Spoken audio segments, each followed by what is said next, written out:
दक्ष news, सामान्यांच्या हक्कासाठी नेहमी दक्ष।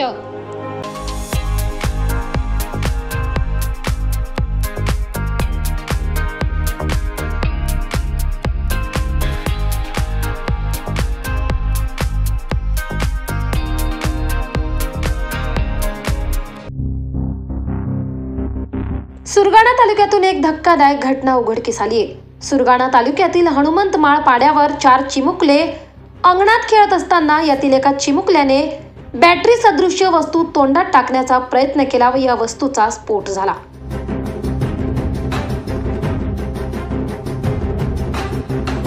सुरगाणापासून 10 किलोमीटर अंतरावर हनुमंतमाळ आदिवासी पाड्यावर चौथवे कुटुंब राहते। आई वडील शेतात गेलेले असताना हे 4 चिमुकले अंगणात खेळत होते।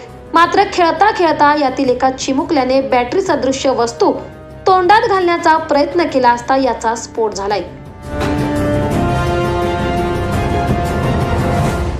या घटनेत वीरेन चौथवे हा चिमुकला गंभीर जखमी असून इतर 3 चिमुकल्यांच्या हाताला व तोंडाला दुखापत झाली आहे।